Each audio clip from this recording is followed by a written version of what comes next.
So, good morning everyone, I'm Mark Stafford-Smith, erstwhile resident of Alice Springs, although I like to think of myself as being on an extended visit to Canberra, but it's starting to sound a bit thin since I've been there about 7 years now. But I still have a great love for this area, and I guess I wanted to start off for the first 10 minutes or so of this by painting a couple of big picture issues around how we live in these environments and how people outside these environments perceive us. Which hopefully partly sets the scene for the need for us to understand those things in order to be able to worry about the biodiversity and how we manage that in a way which is most likely to come to have good outcomes. If I get time, I'll see. Do you want to give me a nudge in 5 minutes or so? I'm going to talk for about 10 minutes or so. Yeah, okay, just give me a 5-minute warning.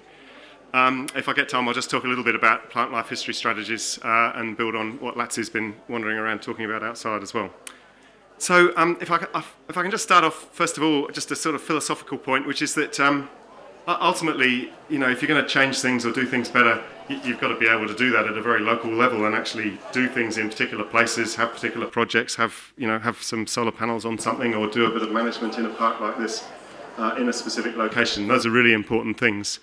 But at the same time, if you don't put that lot in a broader frame where you understand what the constraints on doing those things are, from the bigger picture, perhaps of how the nation operates or how people in cities interact with people living out here, then I think you run up against the problem the whole time that your projects, your really well-meaning projects locally, get undermined by a sudden government decision to remove funding on something, or all sorts of things like that, which you can think of. So I think it's really important to simultaneously have the really good, well-constructed, well-defined local ideas. And also this bigger picture. And so bear with me while I just talk about that bigger picture a little bit for a few minutes. And probably all three of us are talking a bit more on that bigger picture today. And there's lots of things going on around you, as you can see and know, which are about the really practical, specific things that you can do. So on the bigger picture, the main thing I just wanted to talk about for a minute was the idea that we live in these areas which are relatively remote. Most of the people in Australia particularly live out there on the coast, and it's just a a reality that most of the attention of things like policy, the headquarters of universities or companies, all sorts of things like that, most of those things are happening out there on the coast, and they're mostly focused on delivering things, as they probably should be, to where most people live. However, of course, whether they can keep doing that depends a lot on whether the outback continues to deliver the ecosystem goods and services, and indeed other aspects of our economic wealth that come from those areas, because if they don't, then those urban habitations are going to ultimately fall apart. And you can see that in terms of the economy, in terms of mining happening out here. If it happens in a way which destroys the ability of this environment to deliver, or indeed the social capacity of this environment to deliver that wealth to the nation, then that's actually ultimately an issue to people living in cities. But they often don't realise that. It's also true if all sorts of other aspects of functioning out here don't happen well, then you get your dust storms which close down Sydney Airport or whatever, and you on a more perhaps closer to the cities aspect, you get water supplies that are interrupted, or there are all sorts of other services that come out of these regions, food and everything else that are needed by urban areas. So it becomes really important for the urban areas to come to understand that if they don't govern these and they don't contribute to the way that these remoter areas operate effectively, then it'll actually undermine their own sustainability in the long term, as well as making life very difficult out here. So as a consequence, I think it becomes really important for us, those of us, well, I say us, I'd like to say us, who actually live out here, to recognise that is the reality of how the world operates. It's just like droughts, really, that there's no point just railing against God and good fortune about drought. You actually got to get in there and manage it. And part of the way that the system operates out here is that people in cities will forget about it a lot of the time. And so trying to create resilient ways of being able to operate out here, trying to, for example, create regional governance systems which have a bit of power and control out here, trying to create things like an outback capital trust fund or something that might actually have some funding which can be under the control of people out here. Things like that in the long term are really important visionary things to try and put together in order that the smaller projects, the specific things that people might be doing can have continuity and sustainability over time. So that's my first big point, which is that we need to come to understand those sorts of things here, and we need to try and articulate them to the people who live in cities in order that they are willing to allow those sorts of changes to happen, which make life out here more resilient. And that flows right through to things like biodiversity and biodiversity management. How am I going? Another 5 minutes? All right, let me move on from that then to talk a bit about some of the other aspects of functioning out here, and specifically pick up some of the ways in which desert plants and animals respond to the variability in the environment that we live in, and then try and draw some parallels between that and the way we need to as human beings in our communities too, because I think there's a lot to be learned, both in order to manage our environment better, but also actually to manage all sorts of other things out here better.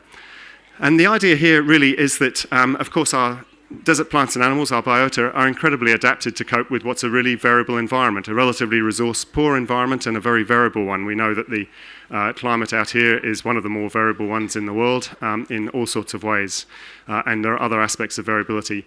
In fact, in our social environment, we have a lot of variability too. So understanding the strategies that can manage this variability matters for us in terms of small business, in terms of how communities operate, in terms of the way in which we govern inland Australia.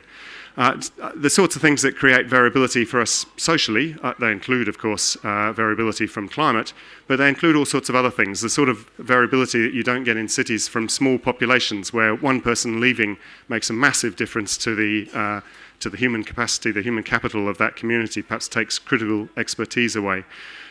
It's the distant imposition of policies. Obviously, things like the intervention are an obvious example, but there are many other smaller examples of things where policies are just enacted on the coast, not with any malevolent intent to outback Australia, but it's just not high in anyone's mind when they're creating the ways in which you do local government or the ways you deliver services. They're mostly created to suit environments where there's more people. And so you get a whole lot of variability, unexpected, uncontrolled, things that you can't control here in the social domain as well. So it matters that we understand how to deal with variability. And if you look at the sorts of strategies, which Peter Latz up the back there has just been taking people around and talking to them about, that plants and animals out here take on, you can broadly classify them, and I won't go through them in great detail, but some of them will be really obvious to you, so I'll just touch on them in a moment. And each of those has weak points. It has things where if you're not managing them properly, then they're going to fall over. So some classic examples, obviously one of the sorts of strategies for coping with this variable environment is to be a persistent perennial. To be, Peter was just giving us the example of Acacia latzii out there, which lives for potentially hundreds of years, and which persists through dry times by building up resources in better times, putting them into roots, putting them into, really a very intensive ability to capture small amounts of water across that environment. So that's one way of persisting through a poor time, coping with this variability. And of course, you can see what the weak point in that is. If you go and if you've got something that'll graze a plant like that during good times and prevent it from putting in the resources to creating that root network and creating that reserve and resilience for the bad time, then it'll die when the bad time comes.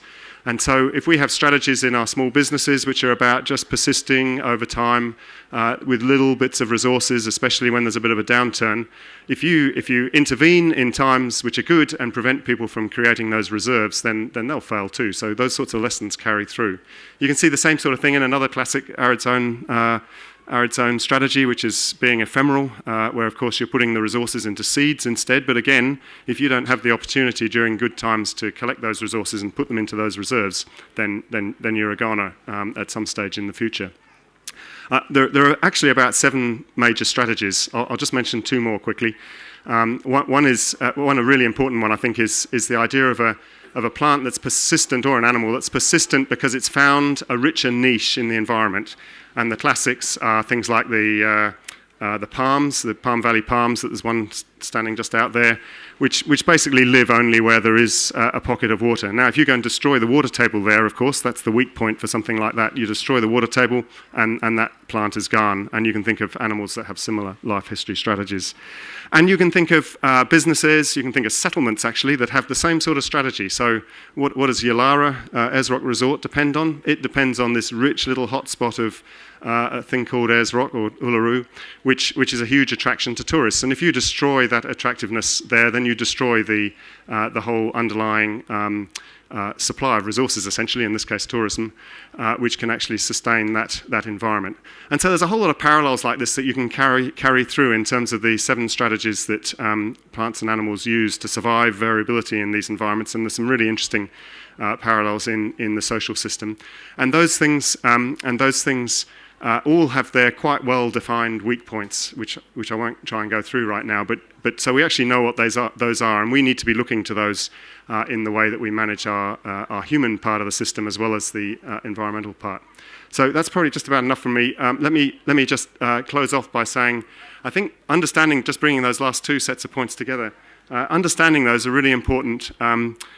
In 2 directions. They matter because if we want to be able to manage our biodiversity out here, we need to understand those weak points of the plants and animals and ensure that we're not interrupting them for the sake of the survival of those things. And we know an awful lot about that. We're not necessarily very good at implementing it all the time. But secondly, we can also learn from those strategies. And that's part of this painting the bigger picture of understanding how not just our environment, but actually our social environment and the whole of the rest of our context operates, which can help us make sure that we actually create systems, institutions, governance processes, relationships with cities, which actually enable the bigger picture human environment out here to continue operating in a way that can help us sustain the biodiversity side. So with that, let me turn over to, I think, Ashley next, who's going to talk a bit more about that biodiversity side, and then Jocelyn's going to come back and talk a bit more about the social aspects of that.